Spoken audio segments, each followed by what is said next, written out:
하나님께서 여러분을 위해 예비하시는 해가 여러분의 삶과 또 뿐만 아니라 여러분들의 가정과 또 여러분들의 자녀와 또 부모님과 모든 형제 자매들의 그 가정에 여러분을 통해 흘러가게 되시기를 주의 이름으로 축원합니다. 흔히 5월을 가정의 달이라고 부르죠. 그것은 어린이날, 어버이날, 또 부부의 날 이런 가정과 관련된 기념일이 많기 때문에 그런 이름이 붙여진 것이겠습니다. 그런데 그런 기념일들을 만들고 또 가정의 달이라고 하는 이름을 붙인 것은 그만큼 우리의 삶 속에서 가정이라고 하는 이 공동체가 매우 중요하기 때문에 그럴 것입니다. 가정은 우리 사회의 모든 관계의 출발점입니다. 우리는 이 세상에 태어나는 순간 인간관계를 가정에서부터 처음 시작하게 되죠. 그리고 이 가정이 우리 사회를 이루는 근간이 되는 가장 기초가 되는 조직입니다. 여기에 행복한 삶이 이루어지지 않으면 다른 행복의 요소들이 아무리 있어도 그 삶은 진정한 행복을 누릴 수가 없는 거죠. 이 가정에서부터 행복한 삶이 시작되어야 하는 것입니다. 바꿔 말하면 다른 곳에서 행복의 요소들이 좀 부족해도 행복한 가정이 있다면 우리는 얼마든지 행복한 삶을 누릴 수가 있다는 것입니다. 그래서 저는 가정의 달인 5월의 이 남은 3주 동안 행복한 가정을 세우기 위한 3가지 주제를 가지고 말씀을 함께 나누려고 합니다. 오늘은 첫 번째 시간으로 좋은 부모입니까? 라는 주제로 말씀을 나누고, 다음 주는 좋은 남편입니까? 그리고 마지막 주에는 좋은 아내입니까? 라는 이 3 주제를 가지고 말씀을 나누려고 합니다. 그런데 제가 오늘 보니까 순서를 잘못 짠 것 같아요. 남편을 먼저 하든지 아내를 먼저 하고 부모를 뒤로 뺐어야 되는데 제가 오늘 보니까 잘못 순서를 짰어요. 왜냐하면 제 아들이 저기 앉아 있어요. 청소년부가 항상 어버이 주일 때는 예배를 같이 드렸던 것 같은데 제가 그걸 잊어먹고 부모를 오늘 제가 순서를 잘못 짠 것 같습니다. 아무튼 우리가 함께 말씀을 가지고 은혜를 나눌 때 하나님께서 역사해 주시기를 기도하는 마음으로 말씀을 전하겠습니다.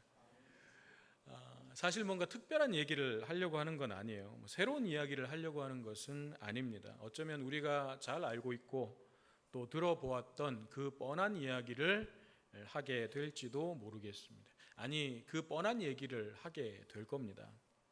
그렇지만 우리가 알고 있는 것과 그 아는 것을 우리의 삶 속에서 실천하고 행하는 것은 다른 문제일 수 있기 때문에 다 아는 뻔한 이야기라고 할지라도 그것이 우리의 삶에서 또 우리의 가정에서 제대로 이루어지지 않고 있다면 다시 한번 우리의 가정들을 행복한 가정으로 세우기 위해서 우리가 함께 노력해보자라는 것입니다.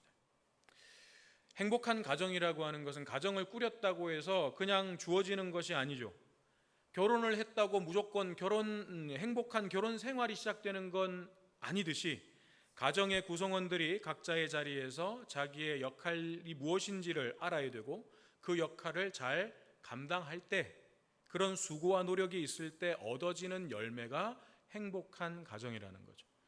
그런데 많은 분들이 혹은 제가 이 행복한 가정을 그냥 거저 얻기를 원하는 심리가 있어요. 그래서 나는 아무것도 안 하고 내 아내가 가정을 행복하게 만들어줬으면 좋겠는 거죠. 나는 아무것도 안 하고 남편이 이 가정을 행복하게 만들어야 된다고 생각하는 거죠. 나는 아무것도 안 하고 자녀가 그렇게 해야 된다고 생각하고 나는 아무것도 안 하고 부모님이 그렇게 해줘야 된다고 생각을 하는 거죠.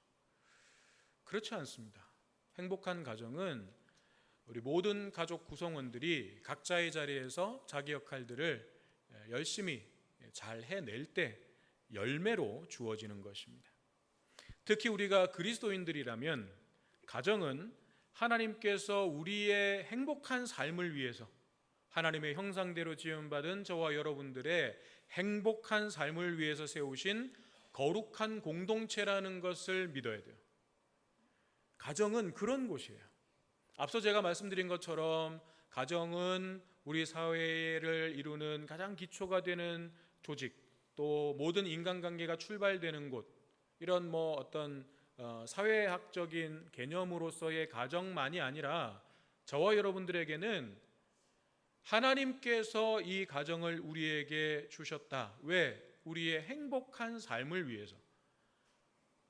그리고 그곳에서 하나님의 나라를 미리 경험하게 하시려는 뜻을 가지고 가정이라고 하는 공동체를 우리에게 주셨다라는 것을 우리가 분명히 믿어야 되는 거죠.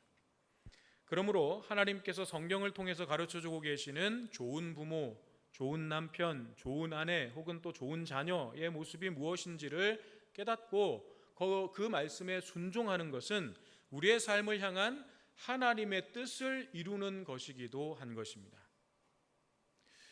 그렇다면 좋은 부모가 된다는 것은 무엇인가? 오늘은 이 주제를 가지고 좀 함께 생각해 보려고 합니다. 좋은 부모가 된다는 것은 무엇인가? 제가 주보 설교 제목에 좋은 부모입니까? 라고 해놓고 좋은에다가 괄호를 쳐놨어요. 무슨 의미인지 아시겠죠? 괄호를 빼고 읽으면 어떻게 돼요? 그냥 부모입니까? 라는 질문이 되죠. 아마 결혼을 하고 자녀를 낳은 분들이라면 이 질문에 아무런 고민 없이 나는 부모입니다 라고 대답할 수 있을 것입니다. 그런데 좋은이라는 말을 넣어서 좋은 부모입니까? 라고 질문한다면 아마 많은 분들이 주춤하게 될 것입니다. 이것은 무엇을 의미하겠습니까? 유전인자를 물려주고 이 세상에 태어나게 하는 그런 생물학적인 부모는 결혼을 해서 자녀를 낳는 순간 누구나 다 될 수 있어요. 그러나 모든 부모가 다 좋은 부모가 되는 것은 아니라는 거예요.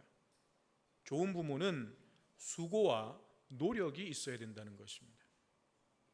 그러면 다시 질문을 드려보겠습니다. 여기 자녀를 두신 부모님들도 계신데 여러분들은 스스로 생각하실 때 나는 그냥 부모입니까? 아니면 좋은 부모입니까? 여러분 어떠십니까? 대답하기가 쉽지 않으시죠? 당연합니다. 왜냐하면 그건 내가 평가하는 게 아니라 누가 평가해야 되는 거예요? 자녀들이. 그래서 제가 지금 심히 두렵고 떨리는 거예요. 나는 어떤 부모인가? 제 아들의 입술에서는 어떤 대답이 나올까? 만약 여러분들이 자녀에게 묻는다면 여러분들의 자녀는 뭐라고 대답할까요? 아마 우리 스스로가 만약에 나 정도면 그래도 훌륭한 부모는 아니더라도 괜찮은 부모는 아닌가? 라고 스스로 그렇게 평가할 수도 있지만 자녀들의 입에서는 전혀 다른 대답이 나올 수도 있는 거예요. 반대로 나는 우리 자녀에게 아무것도 해준 것이 없는 참 부끄러운 부모야 라고 스스로 생각한다고 하더라도 자녀들의 입에서는 나는 우리 부모님을 이 세상 누구보다도 존경합니다 라는 대답이 나올 수도 있는 거죠. 그래서 자녀들의 대답, 그것이 정확할 겁니다. 여러분들의 자녀는 뭐라고 대답할까요? 궁금하시죠? 그렇다고 자녀들에게 직접적으로 야, 나는 어떤 아빠냐? 나는 어떤 엄마냐? 묻기도 좀 민망하고 또 무슨 대답이 나올지 몰라서 좀 두렵기도 하고 그래서 내가 자녀에게 어떤 부모인지를 대략 판단해 볼 수 있는 간단한 방법이 있다고 합니다. 그것은 길거리에서 우연히 자녀를 만나게 됐을 때 저쪽에서 자녀가 오는 걸 봤고 서로 봤어요. 그럴 때 자녀가 엄마, 아빠 하면서 달려와서 안기면 A 학점이래요. 그런데 멀리서 달려오지는 않고 그냥 걸어오면서 씩 웃으면서 걸어오면 그건 B 학점이래요. 그런데 짜증을 내면서 왜 나와 있어? 이러면 C 학점이래요. 마지막은 뭐겠어요? 보고 쓱 다른 길로 도망가면 그 낙제점이래요. 여러분들의 자녀는 어떤 반응을 보이겠습니까? 물론 이게 뭐 정확한 방법이라는 얘기는 아니에요. 아이들의 성격에 따라서 반응이 다를 수도 있고 또 뭐 딸과 아들이 또 다를 수 있잖아요. 사실 아들 중에서 막 길거리에서 부모님을 만나가지고 격하게 막 엄마 아빠 하면서 막 달려와가지고 안길 만한 아들은 사실 별로 없을 거예요. 몇 명 없을 거예요. 그래서 뭐 그런 걸로 뭐 우리가 판단할 수 있는 건 아니지만 그래도 어느 정도 부모와의 친밀감을 보여준다는 측면에서는 뭐 한번 그런 걸 확인해 보는 것도 뭐 괜찮을 것 같다라는 생각을 해봅니다. 자, 그러면 좋은 부모에 대해서 성경은 뭐라고 말씀하고 있는가? 오늘 본문 말씀은 먼저 아비드라라는 말로 시작합니다. 여기서 아비들이라는 단어는 아버지만을 의미하는 것이 아니라 부모를 의미하는 단어예요. 즉 자녀를 바르게 양육할 책임은 절대적으로 부모에게 있다는 것입니다. 그래서 교육학에서도 그런 말이 있죠. 문제아라는 것은 없다. 단지 문제 부모가 있을 뿐이다. 우리가 문제야 쟤는 진짜 문제아야 라고 이야기하지만 사실은 문제아가 있는 게 아니고 그 뒤에 문제 부모가 있는 거예요. 그 아이를 그렇게 양육한 부모가 있는 거예요. 물론 부모님 입장에서는 뭐 항변할 이야기들이 참 많이 있을 수 있습니다. 그렇지만 내가 깨닫지 못하는 영역이 있는 거예요. 나는 분명히 이렇게 잘했다고 생각하지만 자녀들은 전혀 다르게 받아들이는 부분들이 있을 수 있는 거예요. 그래서 자식은 부모의 거울입니다. 처음부터 문제아로 태어나는 사람은 없습니다. 반대로 처음부터 훌륭한 사람으로 태어나는 아이도 없습니다. 훌륭한 사람은 좋은 부모가 길러내는 것입니다. 그래서 이런 말도 있습니다. 부모는 자녀가 이 세상에서 제일 먼저 만나는 교사입니다. 부모의 품과 무릎과 등은 자녀가 제일 먼저 다니는 학교입니다. 부모의 말과 행동 하나하나는 자녀가 맨 처음 접하는 교과서입니다. 부모의 손길과 눈길은 자녀가 맨 처음 느끼는 인격입니다. 참 마음에 와닿는 글이었어요. 이처럼 부모가 자녀에게 끼치는 영향이 너무나도 크고 또 그렇기 때문에 자녀 교육에 있어서 부모의 역할이 너무나도 중요하다는 거죠. 그러면 구체적으로 어떻게 해야 된다는 것인가? 오늘 본문은 아비드라라는 말씀에 이어서 먼저 너희 자녀를 노엽게 하지 말라라고 말씀하고 있습니다. 이것은 자녀를 분노케 하지 말라, 자녀를 화나게 하지 말라라는 뜻이에요. 이것을 골로새서 3장 21절에서는 이렇게 말씀합니다. 아비들아 너희 자녀를 노엽게 하지 말지니 낙심할까 함이라. 하나를 더 덧붙였어요. 자녀의 마음에 분노나 화와 같은 감정이 생기게 만들면 자녀들로 하여금 낙심하게 하는 결과를 가져오게 된다는 거죠. 여기서 낙심하다라고 번역된 헬라어의 본래 뜻은요, 포기하다 혹은 용기와 동기부여를 상실하다. 어떤 일을 하려고 하면 용기가 필요한데 그 용기가 없어지게 만든다는 거예요. 그리고 뭔가를 해내려면 동기부여가 돼야 되는데 그게 안 생긴다는 거예요. 그러니까 무력한 거죠. 그런 뜻이 낙심하다라고 하는 단어 속에 담겨져 있는 의미예요. 즉 부모의 그릇된 말이나 행동에 의해서 자녀들의 마음에 분노나 화가 일어나게 되면 이 자녀들의 자존감이 확 떨어져요. 그래서 쉽게 포기하게 되고 용기를 잃어버리게 된다는 것입니다. 그냥 자녀들이 뭐 화가 나가지고 뭐 반항하고 이런 게 문제가 아니에요. 자녀들이 자존감이 낮아지는 거예요. 왜냐하면 자기는 부모에게 인정받지 못한다고 느끼기 때문에 그래요. 부모로부터 내가 인정받지 못한다고 느끼기 때문에 자존감이 확 떨어질 수밖에 없습니다. 그러면 이처럼 자녀를 노엽게 하고 분노케 하는 부모의 모습에는 어떤 것들이 있는가? 뭐 여러 가지 모습들이 많이 있겠습니다만 그 중에서 5가지만 꼽으면 이렇습니다. 혹시 내 모습도 있는지 한번 점검해 보시기 바랍니다. 첫째는 자녀에게 능력 이상을 요구할 때, 자녀는 나름대로 열심히 한 거예요. 그런데 부모가 볼 때는 성에 안 찰 때가 많죠. 사실 부모의 눈을 만족시켜 줄 수 있는 자녀는 세상에 몇 명 안 됩니다. 존재하는지 사실은 잘 모르겠어요. 그런데 옆집에는 존재하고 건너집에는 존재해요. 그런 애들이. 부모의 눈을 만족시켜 줄 수 있는 아이들이 있을까? 없을 겁니다.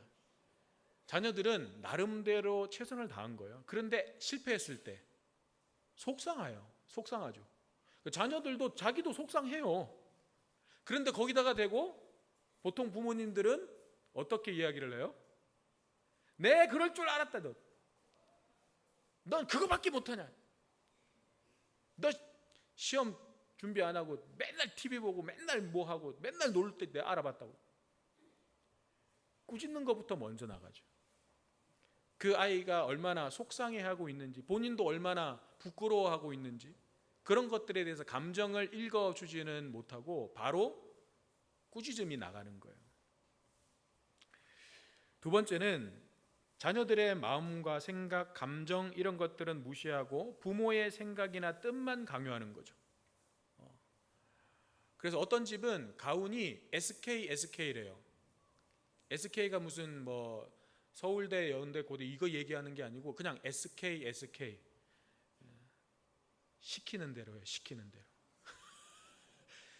그냥 시키는 대로. 어이 말이 많아. 부모가 시키면 시키는 대로 해야지. SK. 답정너죠.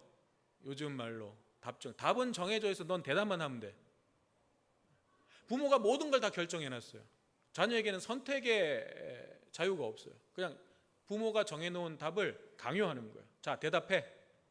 이렇게 대답해. 그게 맞는 답이야. 그게 정답이야. 세 번째는 부모의 말과 행동이 다를 때, 특히 이제 자녀들과 약속을 지키지 않는 것. 그런데 사실은 자녀들과 약속을 지키지 않을 수 있는, 못 지킬 만한 상황도 발생을 하잖아요. 예를 들면 아이와 아빠가 토요일 날 놀이동산을 가기로 약속을 했어요. 그런데 회사에서 갑자기 일이 생겨가지고 출근을 해야 돼요. 그럼 어떻게 해요? 같이 못 가잖아요. 그런데 문제는 그런 아이들과의 약속을 지키지 못하는 것에 대해서 부모님들이 너무 가볍게 여겨버린다는 거죠. 지킬 수 없는 상황이 있는 건 우리가 어쩔 수 없는 상황이라는 게 있어요. 그래서 뭐 자녀와 약속을 하면 뭐 회사에서 잘리든지 말든지 자녀와의 약속을 지켜야 되는데 이런 게 아니잖아요. 그런데 그 약속을 피치 못하게 어기게 됐을 때 부모들이 너무 가볍게 그 문제를 다룬다는 거죠. 그 아이는 그 날이 자기 인생의 최고 기대되는 날이었어요. 가장 의미 있고 가장 중요한 날이었어요. 6살짜리 아이가 있다고 그래봐요. 그러면 얘는 6년 인생 중에 그 날이 최고로 기대되고 최고로 의미 있고 최고로 소중하고 최고로 중요한 날이었어요. 그런데 그 날 약속을 아빠가 어긴 거예요. 그런데 아빠가 회사 가야 돼. 다음에 가자 하고 그냥 가버렸어. 이 아이한테는 그 중요한 날이 아빠한테는 아무것도 아닌 날로 여겨지고 있는 거예요. 그럼 이 아이의 마음에는 큰 상처가 남는 거예요. 그럴 때에는 부모님들이 그 약속을 어기게 되는 것에 대해서 굉장히 무겁게, 그리고 또 아이에게 정말 진심으로 사과를 해야 되는 거예요. 마음을 담아서. 물론 아이가 이해 못하고 안 돼 할 수도 있겠죠. 그래도 부모는 그 아이에게 정말 미안하다고, 애가 뭐 이해를 할 수 있는 나이면 좋겠지만 없는 나이는 어쩔 수 없잖아요. 그냥 설명을 해줘야지. 그렇지만 아이는 느낄 수 있어요. 엄마 아빠가 나와의 약속을 중요하게 생각하는지 아니면 그냥 가볍게 여기는지. 그리고 또 자녀들에게 뭐 이렇게 해라 저렇게 해라 정말 막 잔소리는 많은데 정작 부모님 자신은 그걸 지키지 않을 때, 그럴 때 아이들의 마음은 분노가 일어나는 거죠. 네 번째는 자녀를 지나치게 통제하고 감시할 때. 여러분, 그 성장기 자녀들을 키우고 계신 혹은 키우셨던 그 경험들을 한번 떠올려 보시면 자녀들과의 대화가 주로 어떤 내용들이었습니까? 대화라고 내가 자녀들과 대화했던 그 내용들을 한번 생각해 보시면 어떤 내용들이 많았습니까? 어떤 분은 그렇게 고백하더라고요. 자기는 아이들과 대화한 기억이 확인하고 감시하는 내용밖에 없었다고. 그냥 집에 돌아오면 야 숙제했어? 학원 갔어? 뭐 했어? 이거 했어? 저거 했어? 아이들을 계속 감시하고 확인하는, 그게 그냥 아이들과 대화하는 거였다고 자기는 착각했대요. 근데 아이들과 대화하는 건 그런 게 아니잖아요. 아이들이 요즘 고민이 뭔지, 또 뭐에 관심이 있는지, 친구들은 어떤지, 또 학교 선생님은 어떤 분인지, 그 아이의 존재와 연결되어 있는 주제들을 가지고 아이와 나누는 이야기들이 대화인 거죠. 그런데 아이가 뭔가를 해야 하는 일들과 성취해야 되는 것들을 가지고 아이와 이야기를 나누는 것은 대화라고 이야기할 수가 없는 거죠. 근데 많은 부모님들이 여기서 자녀들과 대화를 하기보다는 확인하고 통제하고 감시하는 역할을 하는 거예요.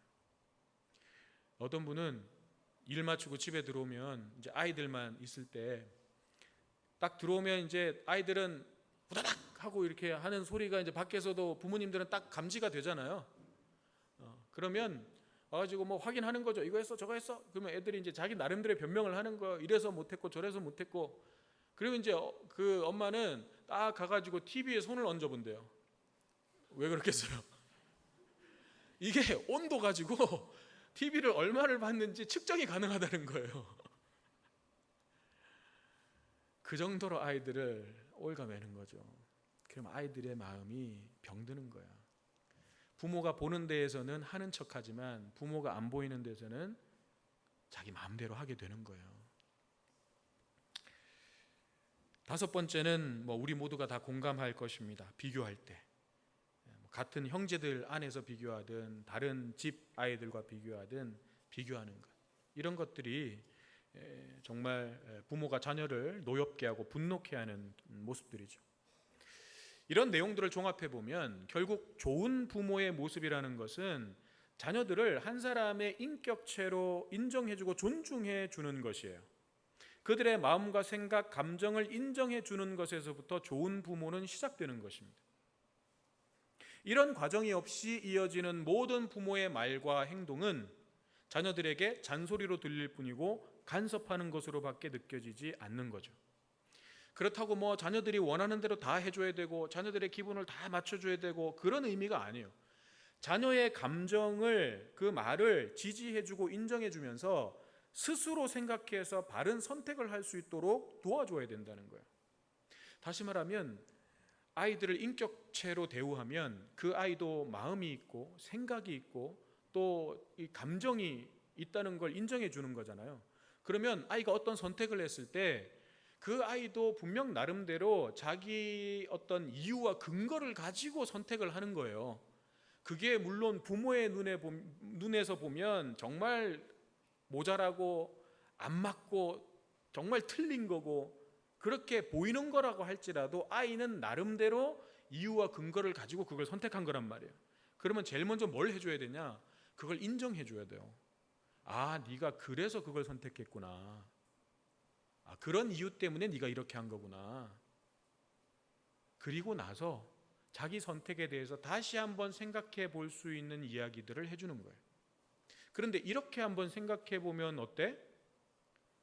그래서 아이가 스스로 자기의 선택과 다른 선택에 대해서 생각해 보도록 하고 거기에서 더 낫다고 판단되는 것을 스스로 선택할 수 있도록 돕는 것, 그것이 좋은 부모의 역할이라는 거죠. 그래서 자꾸 자기가 선택한 것에 대해서 이유와 근거에 대해서 말할 수 있는 기회를 줘야 되는 거예요. 그런데 대부분의 부모님들은 그런 기회를 안 줘요. 자녀들이 얘기를 하려고 그러면 쓸데없는 소리 하지 마. 네가 뭘 알아? 엄마 아빠가 다 알아서 해. 너는 아직 어려서 몰라. 그러니까 엄마 아빠가 얘기해 주는 대로 하면 돼. 그러니까 아이가 왜 그렇게 생각하고 왜 그런 선택을 하려고 하는지에 대해서 말할 기회를 안 주는 거예요. 그러면 아이들은 생각 자체를 안 하려고 그래요. 생각을 안 하려고 그래요. 그러면 나중에 자기 생각이라는 게 없어져요. 너 뭐 하고 싶어? 모르겠는데요. 꿈이 뭐야? 없는데요. 사고를 하지 않으려고 하는 거예요. 교육학자였던 기너트 박사라고 하는 분이 이렇게 말했습니다. 아이의 행동보다 감정을 먼저 이해하라. 감정을 받아준 뒤에 행동을 제한하라. 잘못된 행동에 대해서는 문제를 삼되 아이의 인격을 꾸짖지 마라. 저는 이거 굉장히 중요한 부분이라고 생각이 듭니다. 물론 그렇다고 제가 이걸 잘 실천한다는 얘기는 아니에요. 저도 제 아들이 여기 있으니까 제가 거짓말을 할 수는 없고, 저도 잘 하지 못하는 부분들이 많죠. 이분의 말에 따르면 부모의 역할에는 자녀에 대한 존중과 인정이라는 부분도 있는가 하면 자녀를 훈계하고 가르치는 역할도 분명히 있어요. 그런데 많은 경우 부모가 아이들을 훈계하고 가르칠 때 자기 기준이나 경험, 지식을 가지고 훈계하고 가르치려고 하는 거죠. 그러다 보니까 뭐가 앞서게 되냐면 감정이 앞서게 돼요. 내 감정. 공부를 잘했던 부모님, 그런데 내 자식이 공부를 못해. 용납이 안 되고 이해가 안 되는 거예요. 내 기준에서 보면 이게 안 될 수가 없는 거거든요. 나한테는 너무 당연한 건데 자녀가 그걸 못 해내. 부모는 막 감정이 나와버리는 거예요. 그게 답답하고 막 안 되는 거예요, 막 부모가. 그렇게 하다 보면 감정이 앞서게 되고 사랑이라는 이름으로, 내가 너를 사랑하니까 이런 거야, 내가 너 잘 되라고 이러는 거야, 그 이름으로 자녀의 마음에 상처를 주게 되고, 또 때로는 자녀 입장에서 보면 도저히 받아들일 수가 없는 억지를 막 부모님이 부리는 것으로 느껴지게 되는 거죠. 자녀는 그게 안 돼요. 그리고 또 때로는 자녀는 그게 도대체 이해가 안 돼요. 받아들일 수가 없어. 그런데 부모는 계속 그걸 이야기하니까 이건 부모님이 나한테 억지를 쓰는 것밖에 안 되는 거예요. 자녀가 받아들일 때는. 그래서 오늘 말씀은 너희 자녀를 노엽게 하지 말라라고 한 후에 오직 주의 교훈과 훈계로 양육하라 라고 말씀하고 있는 거예요. 오직입니다. 다른 것으로 하지 말고 오직 주의 교훈과 훈계로 양육하라는 거예요.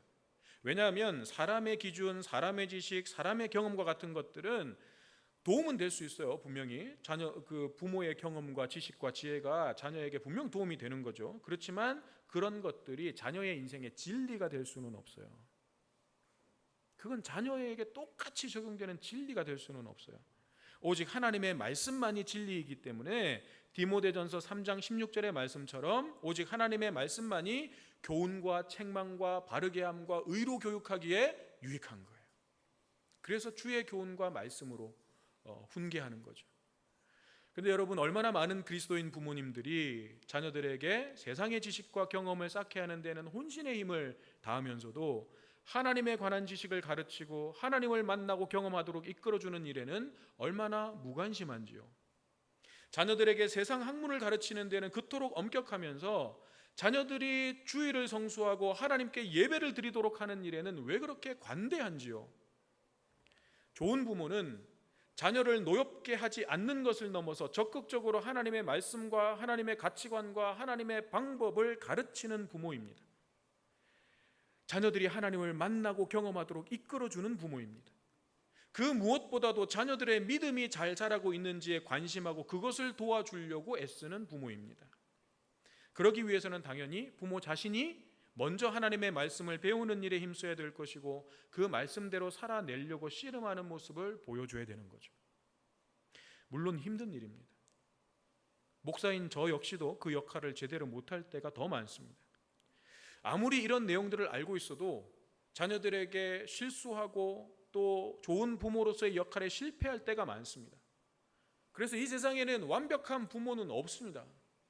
우리 여기 자녀들도 앉아 있는데 여러분 나이쯤 되면 이제는 부모님들의 연약함과 약점도 다 보이는 나이잖아요. 어릴 때는 부모님이 완벽해 보여요. 이 갓난 애들은 엄마 아빠가 세상 완벽한 사람이에요. 그래서 뭐 만나면 서로 자랑하는 게 우리 아빠는, 우리 엄마는 막 그러면서 막 그렇게 얘기를 하죠. 그러면 막 거기 나오는 엄마 아빠는요 초인이에요. 세상 지구를 구할 수 있는 영웅이에요. 광고에도 보니까 그런 거 나오대요. 우리 아빠는요 지구를 지켜요. 근데 그런 아이들이 자라가면서 그 아이들의 눈에 조금씩 부모의 약점이 보이기 시작하는 거죠. 커가면서 부모도 안 되는 게 있는 걸 알아가는 거죠. 옛날에는 뭐 물어보면 얼마든지 다 대접해 줬어요. 그래서 뭐 엄마 아빠는 모르는 게 없는 줄 알았어.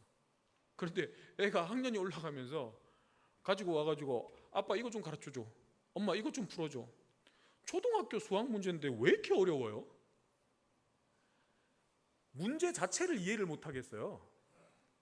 문제가 얼마나 긴지. 예전에는 그냥 이렇게 수학은 문제라는 게 길 필요가 없는 거잖아요. 그냥 수식이 있고 답을 내면 되는 거잖아요. 근데 지금은 문제가 막 세 줄 네 줄이에요. 문제를 파악하다가 시간이 다 가요. 그러니 답을 못 해줘요. 자녀는 엄마 아빠도 모르는 게 있구나, 이걸 알아가기 시작하는 거죠. 근데 문제는 어디서 발생하냐면 그런 자녀들이 부모의 약점을 보면서 실망감을 느끼게 될 때 부모의 행동이에요. 자녀 앞에서 그런 내가 모른다, 나도 잘 모른다, 나도 못하는 게 있다, 나도 실패하고 실수할 수 있다 라는 걸 자녀들 앞에 솔직하게 인정하고 또 잘못한 게 있을 때에는 자녀들에게 사과하고 용서를 구할 줄 알아야 되는데 부모님들이 자식 앞에서 자존심을 세우는 거예요. 그래서 부모의 권위라고 하는 걸 앞세워가지고 무조건 부모 말이 옳다라고 막 자녀들을 눌러버리는 거죠. 그러면 자녀들은 그 부모의 권위를 권위로 받아들이는 게 아니죠. 그 부모에 대해서 더 실망하게 되는 거죠. 그러나 오히려 부모님이 자신의 연약함과 또 실패와 실수하고 잘못하는 것들에 대해서 솔직하게 자녀들에게 이야기하고 또 잘못한 것이 있으면 정말 미안하다, 정말 미안해, 용서를 구하고 사과할 때 자녀들은 오히려 그런 부모님을 더 신뢰하게 되고 그 부모님을 더 존경하게 되는 거죠.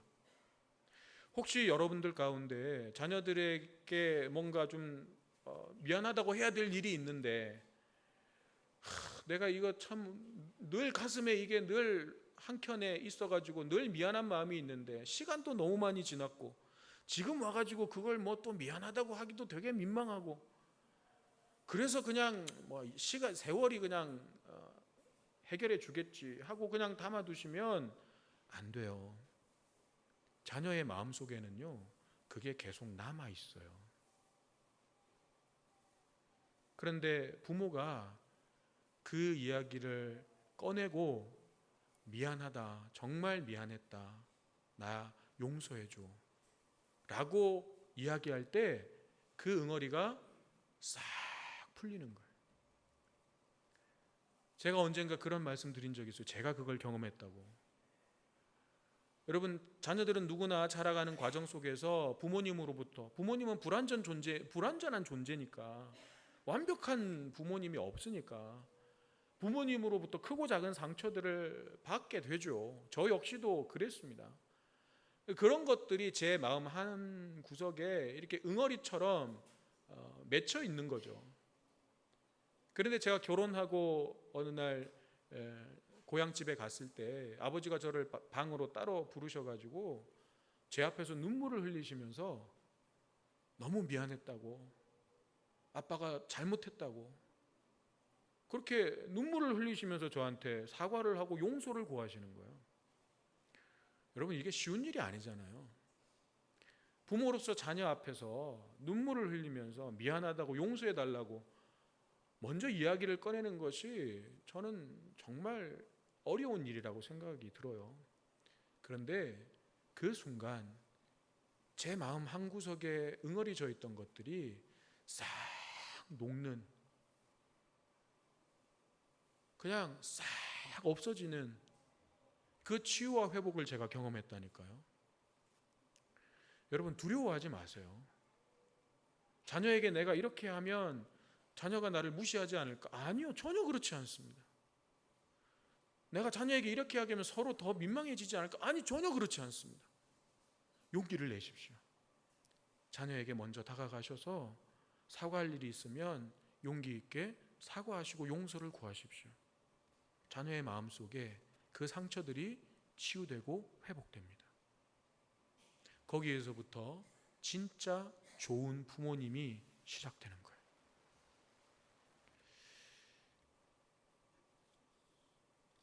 그러므로 우리가 하나님께서 맡기신 부모로서의 역할을 제대로 하지 못했다고 생각되면, 그것이 자녀들에게 진심으로 미안하다면, 다짜고짜 내가 막 은혜 받아가지고 이렇게 해야 되는 걸 깨달아가지고 야 이제 우리 이렇게 해야 돼, 너도 이렇게 해, 엄마 아빠도 이렇게 할 테니까 너도 이렇게 해야 돼, 그렇게 하면 안 되는 거예요. 내 연약함과 실패와 잘못을 자녀들에게 솔직하게 고백하고 사과하고 용서를 구하는 것이 먼저예요. 그게 없이 또 부모님이 막 내가 은혜 받아가지고 내가 깨달아가지고 야 우리가 이렇게 살면 안 되더라, 신앙생활을 이렇게 하면 안 되더라, 야 우리 이렇게 해야 돼, 이제 나도 이렇게 할 테니까 너도 이렇게 해. 그건요 자녀들에게 또 다른 강압밖에 안 되는 거예요. 그래서 먼저 다가가셔서 용서를 구하시는 것이 먼저예요. 그렇게 자녀와의 관계를 화목하게 만드는 것이 먼저입니다. 그러면 그 다음은 하나님께서 역사하시고 하나님께서 도와주십니다. 이 믿음 가지고 힘들고 어렵더라도 좋은 부모의 길을 포기하지 말고 힘써 걸어가는 우리 모든 부모님들이 되시고, 또 부모가 아니신 분들에게는 최고의 어버이이신, 최고의 아빠이신 하나님의 은혜와 사랑이 더 충만하게 넘치셔서 우리 성호교회의 모든 가정들이 정말 진정으로 행복한 가정들로, 믿음의 가정들로 세워지게 되시기를 주님의 이름으로 축원합니다.